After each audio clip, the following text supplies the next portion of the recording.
건축업자들은 사용 용도에 따라서 학교나 병원, 공장 등과 같은 그런 건물들을 짓습니다. 그렇다면 성전은 어느 용도인가요? 성전은 구약에서는 하나님의 처소로서 하나님께 제사드린 건물입니다. 신약에서의 성전도 구약처럼 하나님의 처소로서 하나님께 제사 드리는 곳이긴 하지만 구약과 다른 점이 뭐냐면 신약에서의 성전은 건물이 아니라 예수님을 구주요 주님을 믿는 사람과 이런 사람들의 모임인 신앙 공동체를 성전이라고 합니다. 왜냐하면 예수님의 영은 하나님의 영이시잖아요.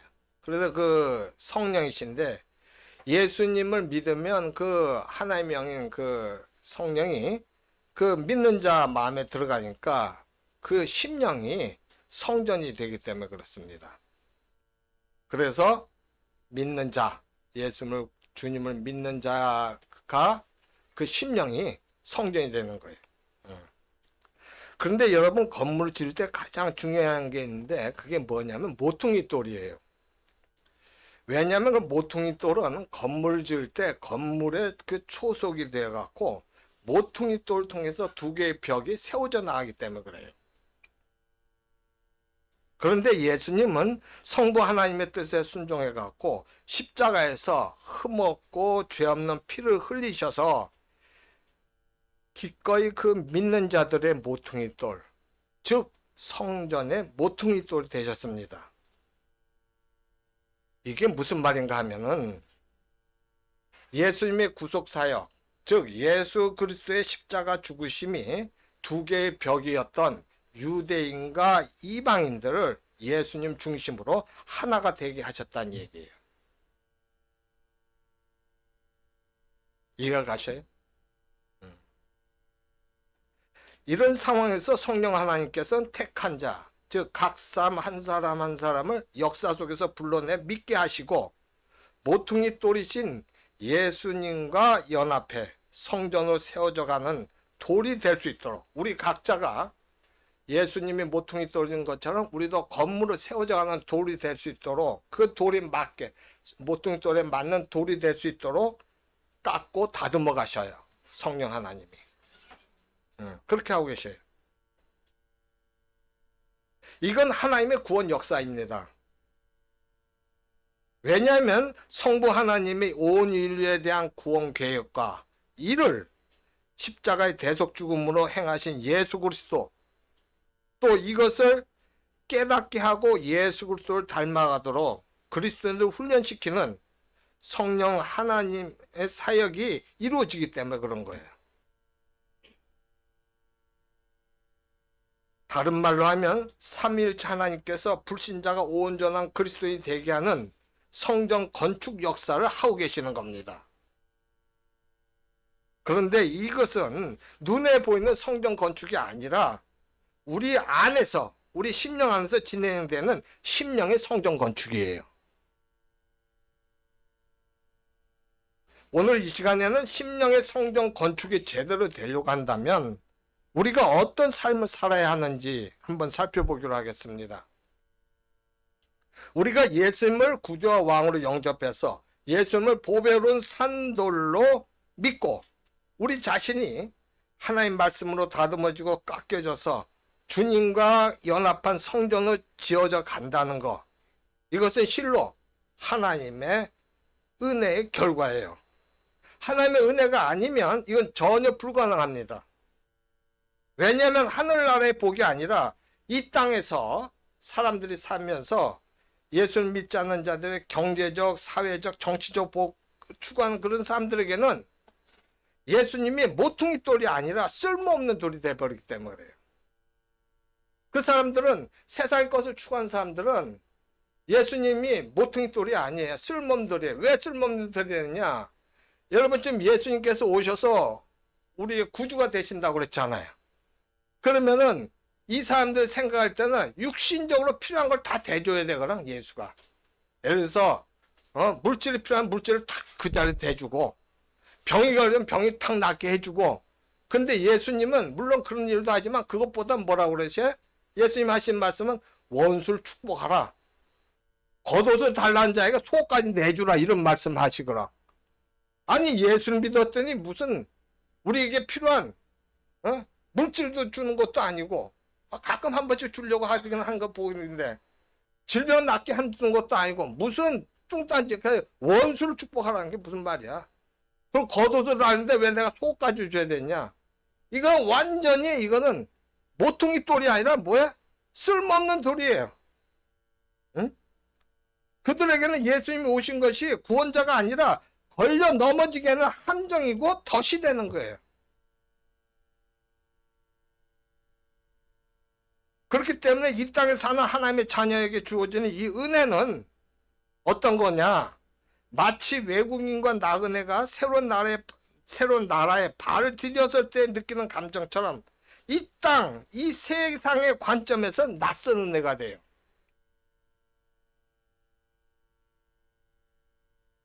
베드로는 이 상황에서 독자들 향해서 11절 상반절에서 뭐라고 하냐면 사랑하는 자들아 거류민과 나그네 같은 너희를 권하노니 그렇게 말해요. 여기서 거류민이란 건 뭐냐면 외국인과 나그네처럼 자기가 사는 곳에서 영원히 사는 사람이 아니라 거기서 잠시 살다가 어떻게 자기 나라나 고향으로 도달한 사람들을 거류민이라고 그래요.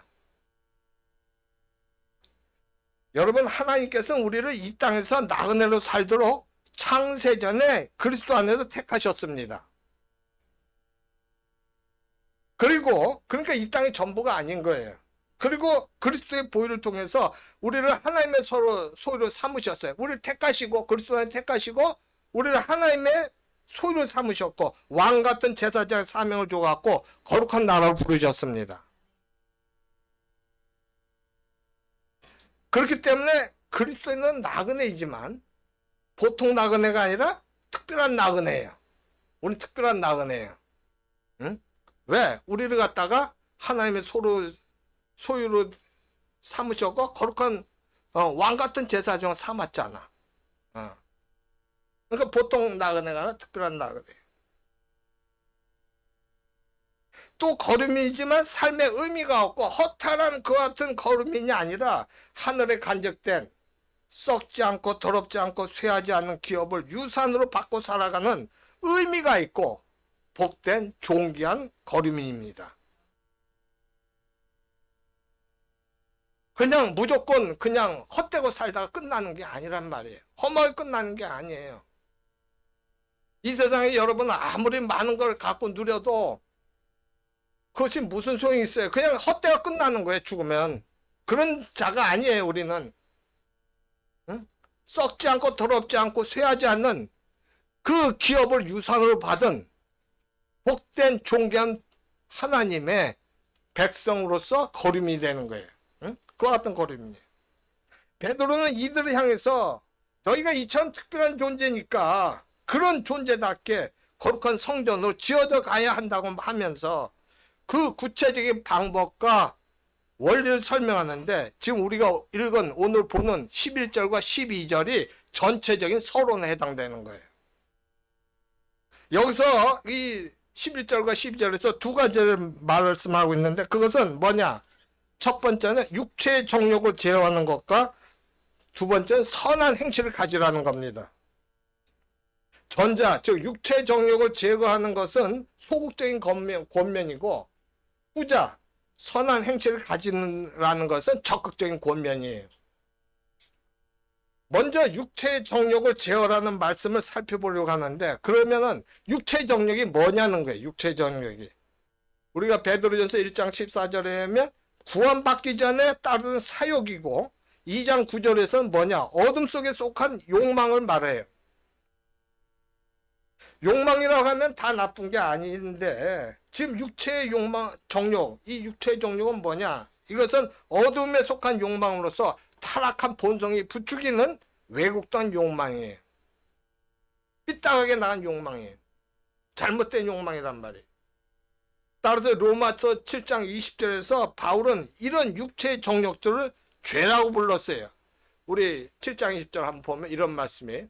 만일 내가 원하지 아니하는 그것을 하면 이를 행하는 자는 내가 아니요 내 속에 거하는 죄니라.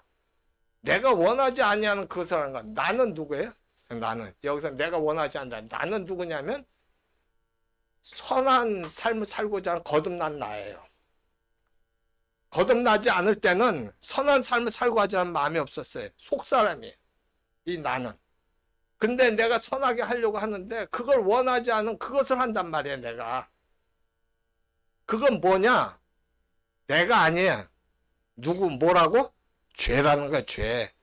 그걸 지금 말씀해요. 그걸 말하고 있는 거예요. 그게 육체의 정욕이래요. 그게 육체의 정욕. 왜 그리스도인들은 육체의 정욕을 제어해야 할까요? 그 이유는 11절 하반절에 나오는 말씀 보면 되는데 영혼을 거스르기 때문에 그래. 영혼을 거슬러 싸우는 육체의 정욕을 제거하라. 여기서 말하는 영혼은 뭐냐면 거듭난 영혼이에요. 하나님께서 심어주신 새로운 본성입니다. 우리가 예수를 믿기 전에 우리의 영혼은 어떤 상태였어요? 세상과 더불어 죄짓는 영혼이었어요. 타락한 영혼이었어요. 내가 아무리 선을 행하고 싶어도 선을 행하지 못해요. 왜냐면 내 안에서 자꾸만 죄를 일으키고 싶은 욕망이 생겨. 육체의 정욕이 생겨. 사람들은 그렇게 살아가. 그럼 내가 어떻게 선을 행하냐고.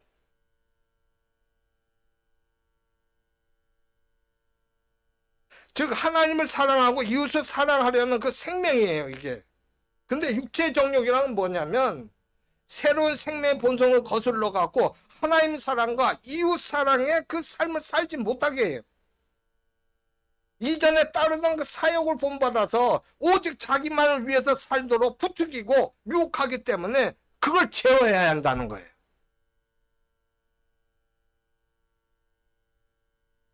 그런데 이 육체의 정욕을 제어할 때 기억해야 할 게 있는데 그건 뭐냐면 베드로가 지금 수신자를 향해서 뭐라고 하냐면 사랑하는 자들하고 했거든. 근데 이 사랑하는 자들아 이걸 갖다가 정확한 번역을 하게 되면 뭐냐면 사랑을 받는 자들이라. 사랑을 받는 자들. 이들은 지금 베드로뿐만 아니라 하나님의 사랑을 받는 자들이에요. 무슨 말인가 하면 내가 육체의 정욕을 제어할 때 내 자신 이를 악보고 의무적으로 억지로 육체의 정욕을 제어하는 게 아니라 하나님의 사랑을 받고 있기 때문에 하나님의 사랑으로 육체의 정욕을 제어해야 한다는 거예요. 내가 억지로 아이고 내가 이렇게 하면 안 돼. 내가 하지 말랬지. 이를 악물고 하는 게 아니라 하나님의 사랑으로 인해서 육체의 정욕을 제어해야 하는 그래서 사랑받는 자들아. 사랑하는 자들아. 흔히 마음의 원인으로 육신이 약하도다 하잖아요. 그런 말을 육신이 약해서 못하겠다는 말을 하잖아요. 분명 그런 면이 있어요. 마음은 원인으로 돼. 내가 육신이 약해서 못할 때가 있단 말이에요. 그런 면이 있어요. 그렇지만 육체의 정욕을 제어하지 못하는 건 뭐냐면 육신이 약해서가 따르기보다는 성령을 따르지 않기 때문에 그래요. 성령을 따르는 삶을 살지 않기 때문에 그렇다는 거예요. 육신이 약한 것보다는. 우리 로마서 8장 3절과 4절 봐요. 여기 보면 이런 말씀이 있어요. 율법이 육신으로 말미암아 연약하여 할 수 없는 그것을 하나님은 하시나니.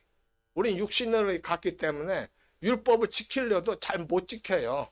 율법은 죄가 없는 사람들만 지키는 거잖아. 그러니까 할 수 없는 그것을 누구나 하신다고? 하나님 하셔요. 그 죄로 말미암아 자기 아들을 죄 있는 육신의 모양으로 보내요. 육신의 죄를 정하사. 그래서 하나님께서 어떻게 하셨느냐? 하나님 하시고 인간은 육신으로 율법 못 지키니까 자기 아들을 예수를 죄 있는 육신 모양으로 보냈어요. 보통 육신은 죄를 갖고 있는 상태인데 예수님은 죄가 없지만 육신에 보낸 거야. 4절 봐요. 육신을 따르지 않고 그 영을 따라 행하는 우리에게 율법의 요구가 이루어지게 하려 하심이라. 왜 예수님 오셔서 뭘로 행하셨냐면 육신으로 행하지 않고 성령으로 행하셨어요. 믿으시기 바랍니다. 예수님이 행하시는 육신을 가졌지만 전부 영에 의해서 행하신 거예요. 그래서 그것이 하나님의 뜻과 하나가 됐고 그것에서 하나님의 능력이 나온 거란 말이에요. 그래서 그걸 그렇게 했기 때문에 우리도 어떻게 하느냐? 영을 보내셔 갖고 우리에게 육신으로 영으로 해서 한 것처럼 우리도 어떻게 했냐? 영을 따라 행하는 우리에게 율법의 요구가 이루어지게 하셨다는 거예요. 하나님께서는 인간에게 인간의 능력으로 제어하지 못하는 육체의 정욕을 제어하라고 하지 않으셔요. 너희는 그렇게 못해.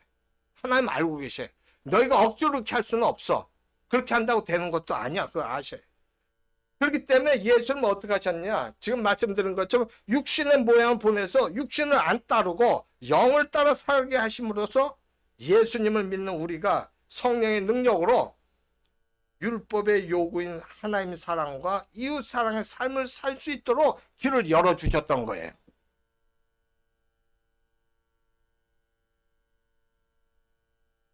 로마서 8장 12절과 13절 한번 봐요.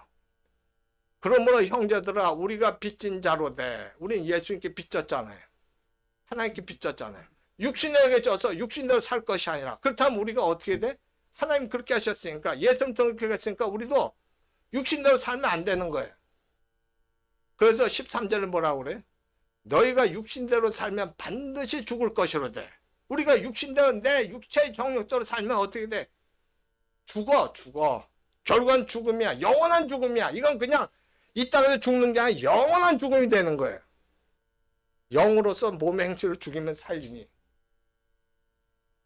우리가 영으로서 우리 안에 예수님의 영이 있습니까? 없습니까? 있으니까 그 영으로서 내가 하려는 그걸 죽여야 되는 거야. 몸의 행실을 죽여야 되는 거야. 내가 육체 정죄도 하는 걸 죽여야 된단 말이에요. 따라서 우리도 이제 예수님을 믿고서 영으로서 몸의 행실을 죽일 수 있게 되어서 육체 정욕을 제어할 수 있게 된 거예요. 할렐루야. 예수님이 행하셨기 때문에. 이것을 갈라디아서 5장 16절과 17절에 이렇게 표현하고 있어요. 내가 이르노니 같이 따라요. 같이 읽어요. 시작. 내가 이르노니 너희는 성령을 따라 행하라. 그리하면 육체의 욕심을 이루지 아니하니라. 우리가 성령을 따라 하면 어떻게 돼? 육체의 욕심을 안 이룬다는 거예요. 그러면 그게 어떤 식으로 결과가 나오느냐? 17절 봐요. 같이 읽어요. 시작. 육체의 소욕은 성령을 거스리고 성령은 육체를 거스르나니 이 둘이 서로 대적함으로 너희가 원하는 것을 하지 못하게 하려 함이니라. 육체의 정욕은 어떻게 돼? 계속 성령께서 하지 못하게 해요. 성령께서 육체의 정욕을 이루지 못하게 하는 거예요. 응? 그렇게 된다. 왜 그리스도인이 육체의 소욕을 따라 살면서 육체의 정욕을 제어하지 못한다고요? 그건 육신이 약해서가 아니라 거듭날 때 우리에게 주어진 본성인 성령의 소욕, 즉 하나님을 사랑하고 이웃을 사랑하라는 마음을 따라 살지 않기 때문에 그런 거예요.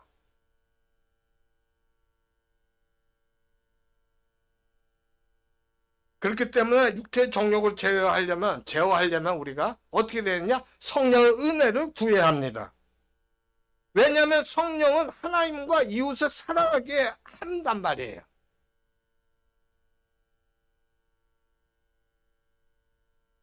예수님께서는 너희가 나를 사랑하면 내 계명을 지킨다고 말씀하셨어요. 주님을 사랑하는 마음이 크면 주님의 말씀을 지킬 것이고 주님께서 싫어하시는 육체의 정욕을 제어하게 하실 거예요.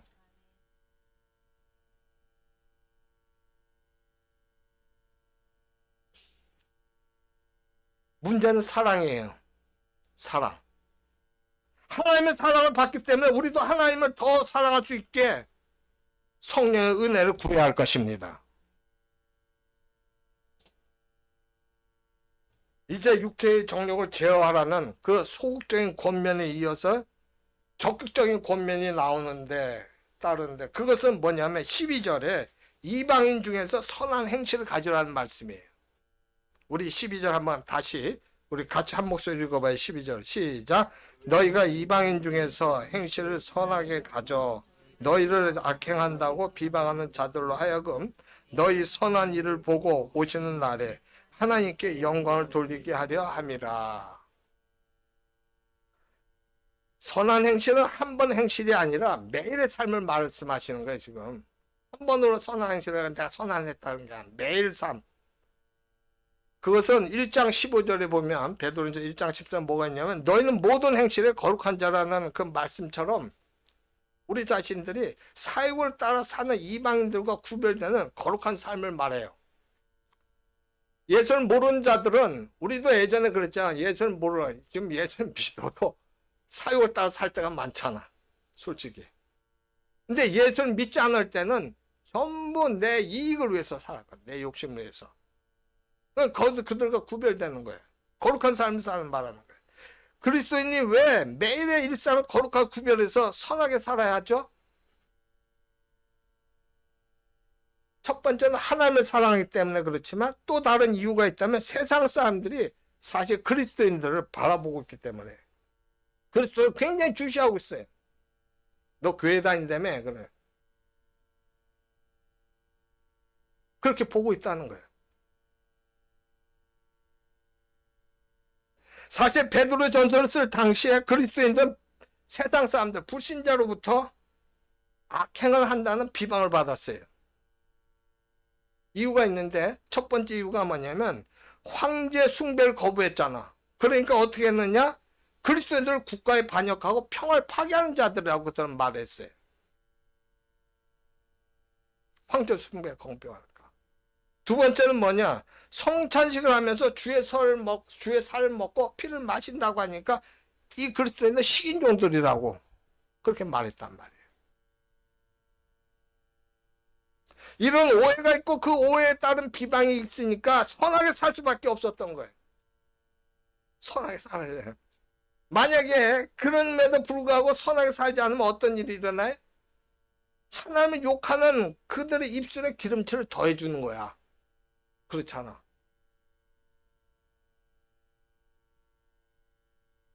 그러나 선행이란 건 뭐냐? 오른손이 하는 일을 왼손이 모르게 하는 선행이 돼야 되는 거죠. 그게 진짜 선행 아니야? 즉 자기를 드러내고 자기를 과시하는 선행, 사람에게 보이는 선행이 아니라 세상과 구별된 생각과 가치관에서 나오는 자연스러운 일상 자체가 선한 행실이 되게 해야 한다는 거예요. 우리 마태복음 5장 13절부터 16절 한번 봐봐요. 보면 뭐라고 나오느냐? 너희는 세상의 소금이 만일 그 맛을 잃으면 무엇으로 짜게 하리요? 후에는 아무 쓸데없어. 다만 밖에 버려져 사람에게 밟힐 뿐이니라. 그 다음 계속 너희는 세상의 빛이라.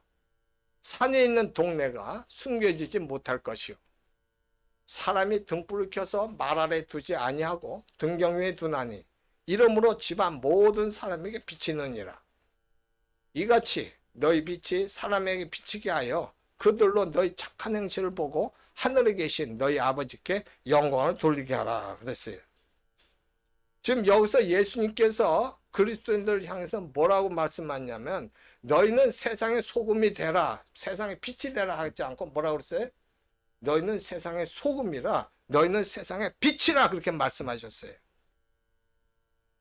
이 말씀은 뭐냐면 그리스도인이란 존재 자체가 세상의 소금이고 세상의 빛이라는 말씀이에요.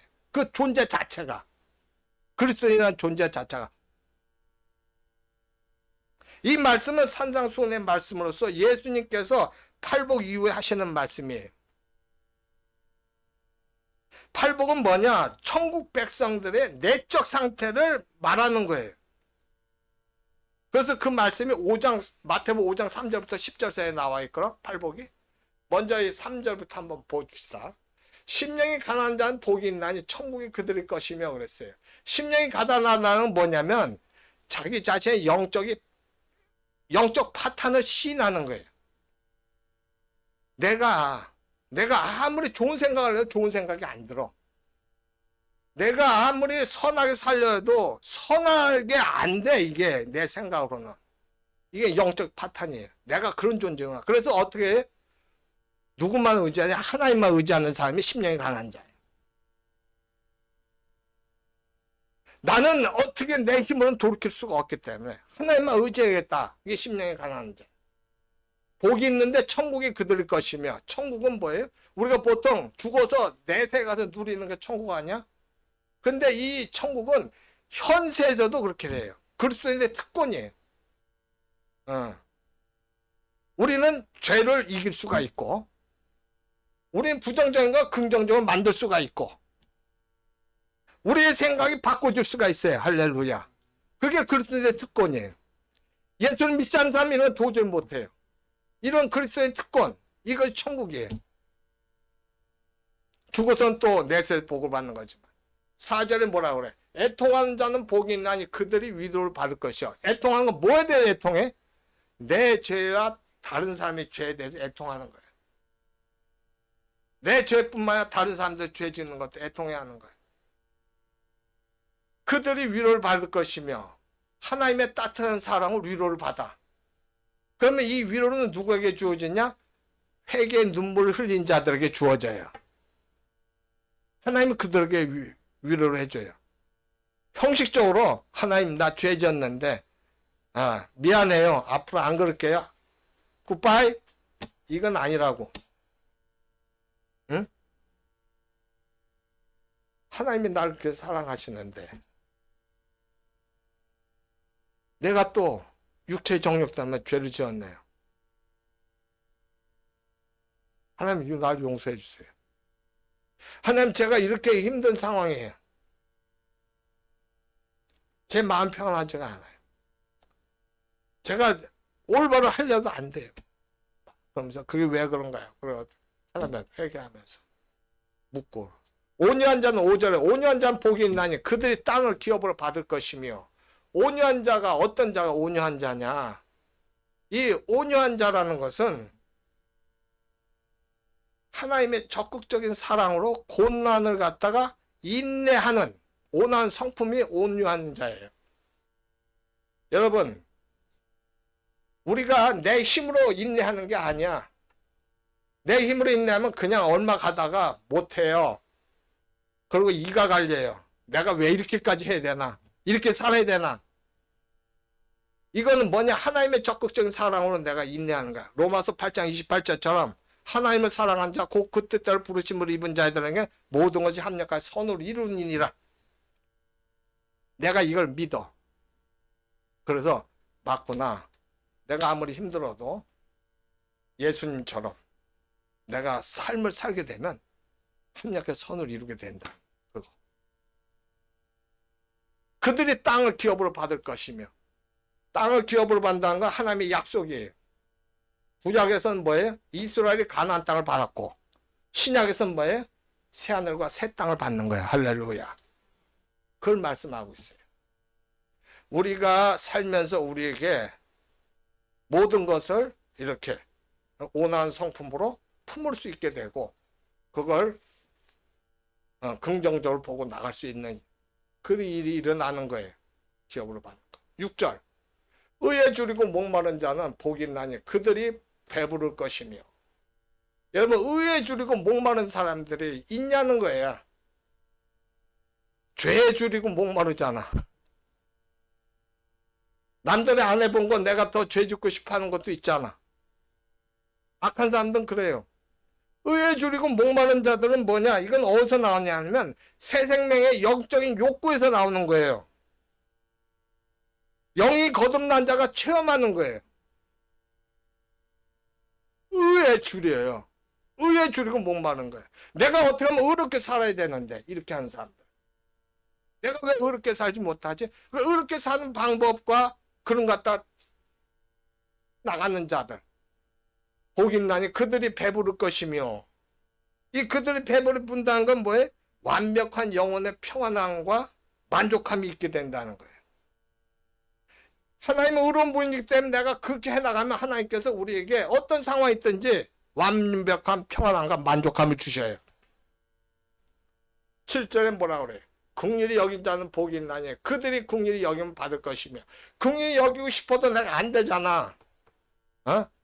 어떤 사람이 고난당하고 궁핍한 상태인데 동정이 안 되잖아. 이게 왜 그래요? 예수를 품지 못해서 그렇단 말이에요. 예수님 마음에 품고 예수를 본받으려면 그런 자들 긍휼히 여기게 된단 말이에요. 긍휼히 여기면 받아요. 하나님께서 그럴 땐 내게 긍휼히 여겨주셔요. 8절에 뭐라 그래요? 마음이 정결한 자는 복이 있나니 그들이 하나님을 볼 것이며. 마음이 청결한 자지, 정결한 자. 마음이 청결한 자.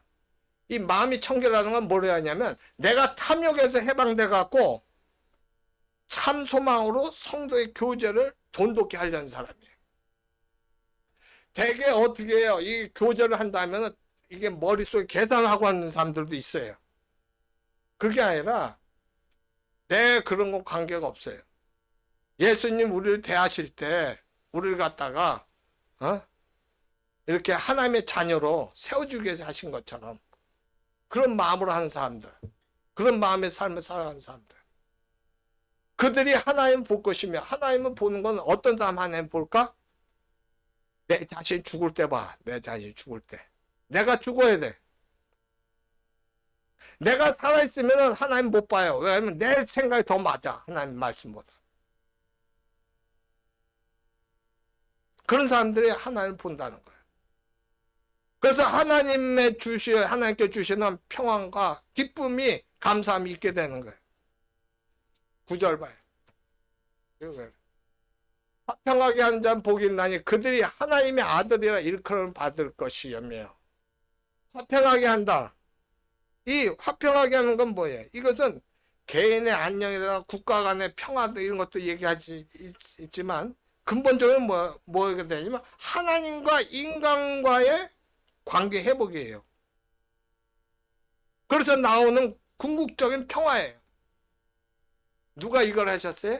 예수님이 하셨잖아요. 예수님이. 하나님과 인간이 관계 회복이 될 때 진정 화평이 이루어집니다. 그 외에 세상 걸로는 절대 화평이 이루어질 수 없어요. 그래서 그들이 하나님의 아들일 것이며 그 예수님이 돼요. 예수님처럼 불려지는 거예요. 10절에 뭐라 그래? 의를 위하여 박해를 받은 자는 복이 있나니 천국이 그들의 것임이라 그랬어요. 의를 위해 박해를 받는다.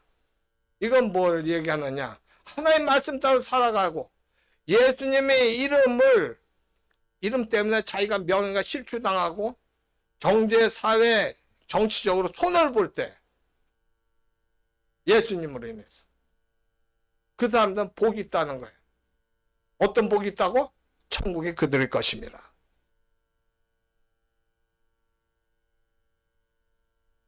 이런 팔복으로 산다면 그 자체가 복이에요. 왜 그러냐? 이런 팔복의 특징을 갖고 있는 거듭난 성도는 그 존재 자체가 이미 세상의 소금이고 빛이기 때문에 그렇다는 거예요. 이렇게 사니까 존재 자체가 세상의 소금이고 빛이 되는 거예요. 그래서 세상의 소금이고 소금이다 빛이 되라 할 게 아니라 그 자체가 존재 자체가. 그렇기 때문에 예수님께서는 그 독특함을 숨기지 말라고 그러셔요. 그러면서 뭐라고 하시냐? 아까 마태복음 5장 16절 나왔잖아요. 한번 봐요. 마태복음 5장 16절 앞에 같이 읽어봐요. 시작. 이같이 너희 빛이 사람에게 비치게 하여 그들로 너희 착한 행실을 보고 하늘에 계신 너희 아버지께 영광을 돌리게 하라. 이렇게 하는 거예요. 왜냐하면 그리스도인이 육체의 정욕이 아니라 성령에 의해서 팔복의 삶을 살려는 그 자체가 자연스럽게 소금과 빛을 드러내는 삶이 되기 때문에 그래요. 따라서 이는 의도를 갖고 선한 행실을 보이려는 게 아니라 일상 자체가 선한 행실이 되는 삶이 돼요. 즉 성령에 따라 살면은 자기란 존재가 빙잉, 영어로 빙잉, 자기란 존재가 성령에 따라 살면 자기란 존재, 빙잉이 하나님의 자녀임을 알게 돼. 자기 존재가. 그러니까 자연이 어떻게 소금과 빛의 삶을 살게 돼. doing. 내가 하나님의 자녀란 존재다. 그걸 내가 인식을 하는 거야. 빙잉. 그러니까 자연이 소금과 빛의 삶, doing을 하면서 사는 거예요. 즉 이건 뭐냐면 doing 이전에 빙잉으로서 삶을 살게 되는 거예요. 내가 소금과 빛이 되려고 막 하면서 내가 하나님의 자녀, 나 이렇게 했으니까 나 하나님의 자녀다 알지? 그렇게 하는 게 아니라 내가 하나님의 자녀이기 때문에 자연이 어떻게 돼? 소금과 빛의 삶이 되는 거란 말이에요. 이처럼 이방 중에서 선한 행실을 하라는 것은 의도적으로 그들 앞에서 착한 행실을 보이려는 게 아니라 성령의 인도하심에 따라서 예수님을 모퉁이 돌로 해갖고 그 돌에 맞게 내가 깎이고 다듬어지는 삶을 산다면 그 삶 자체가 세상의 소금과 세상의 빛이 된다는 겁니다.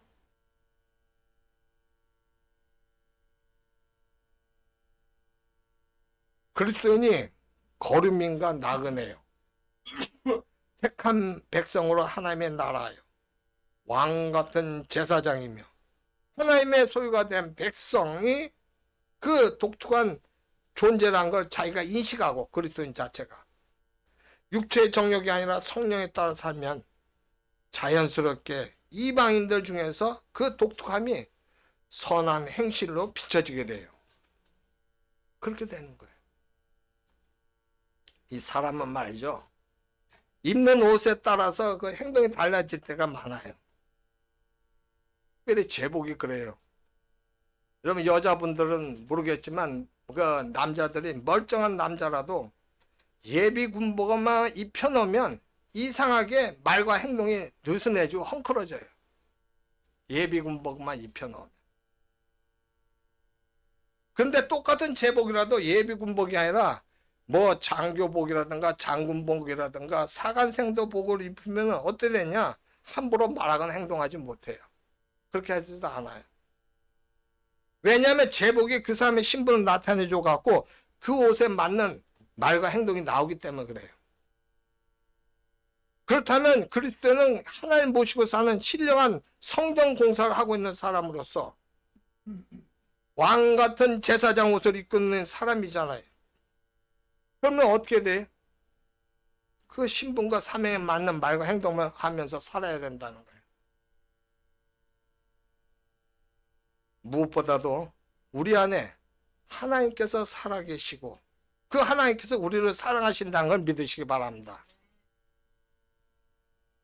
그러니 그 하나님의 사랑으로 나를 사랑하는 가운데 성령의 인도하심에 따라서 육체의 정욕을 제어하면서 마음이 가난한 사람으로, 애통하는 사람으로, 온유한 사람으로, 의에 줄이고 목마른 사람으로, 긍휼히 여기는 사람으로, 마음이 청결한 사람으로, 화평하게 하는 사람으로, 의를 위해 박해를 받는 사람으로 우리는 살려고 해야 돼요.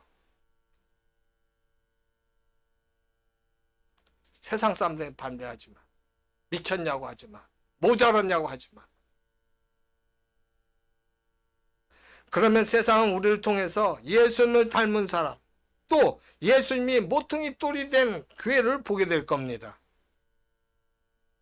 이런 일들이 예수님이 재림하실 때까지 우리를 통해 일어나도록 심령의 성전 건축으로 계속해 나가시기를 예수 그리스도의 이름으로 축원합니다.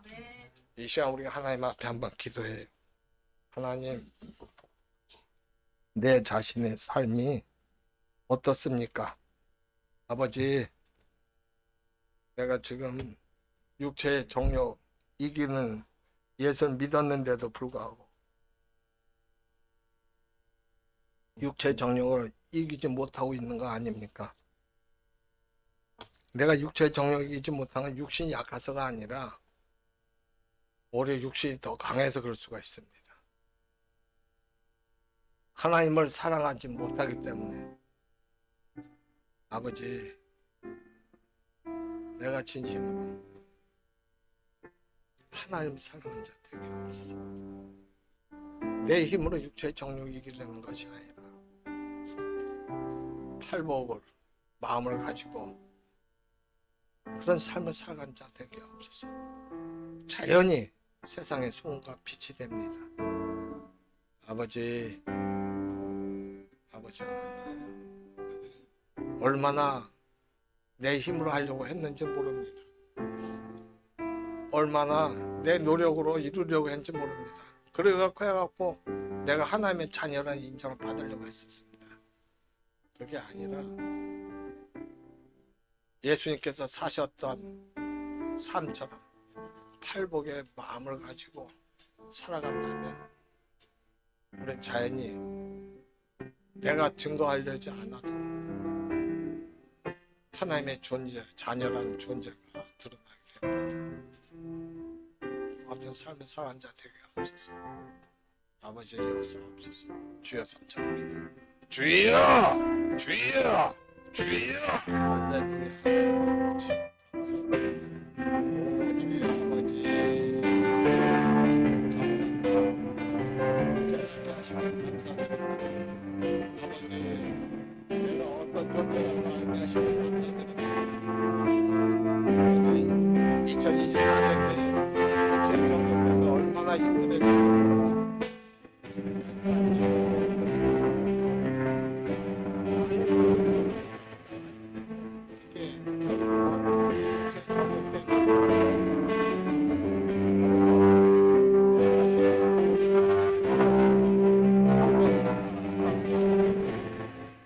성령의 능력을 의지하게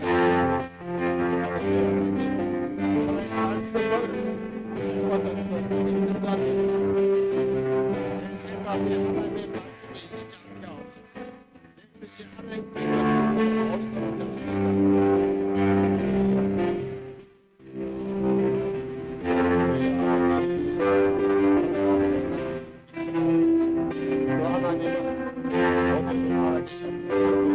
하나님은 어디도 살아계셨고 앞으로도 영원토록 살아계셨고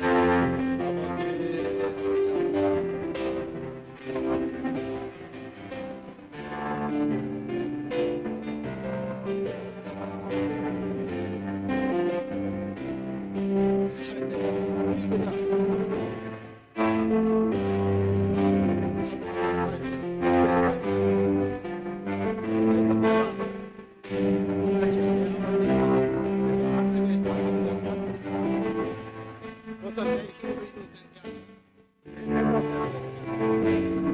성령의 인도하심 속에서 하나님 말씀에 내가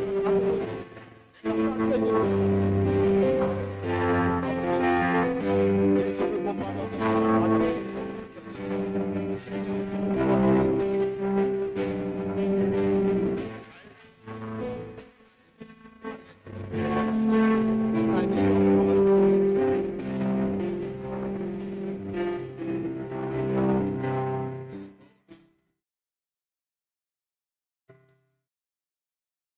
하나님은 살아계십니다.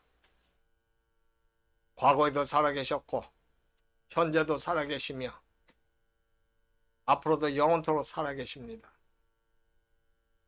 그 하나님은 진리의 하나님이십니다. 의로우신 분입니다. 우리는 피조물입니다. 죄인들입니다. 하나님께서 우리를 온전한 성전으로 이루도록 하기 위해서 예수를 통해서 우리의 모퉁이돌이 되셨습니다. 우리가 그 예수님을 모퉁이돌로 해서 닦이고 다듬어져야 될 줄 믿습니다. 육체의 정욕을 내가 이길 수가 없습니다. 어떻게 해도 안 됩니다. 성령님의 가르침 따라, 성령님의 인도하심에 따라 성령의 능력으로 육체를 이기고 육체의 정욕을 이기고 예수님과 저의 하나님의 뜻을 이루는 삶을 사는 자들 되게 하여 주시옵소서. 그럴 때 진정 팔복을 이루려는 마음을 갖고 살려고 할 때 우리는 자연적으로 세상의 소금과 빛이 되는 것을 깨닫게 하옵소서. 오직 세상을 살면서 내 생각이나 사람들 생각, 세상을 의지하지 않고 성령님만 의지하는 자들 되게 하옵소서. 하나님의 말씀에 순종하게 하옵소서. 성령의 능력으로 모든 걸 이루어가는 저희들 되게 하옵소서. 감사드리옵고 우리 구주 예수님의 이름으로 기도드리옵나이다. 아멘.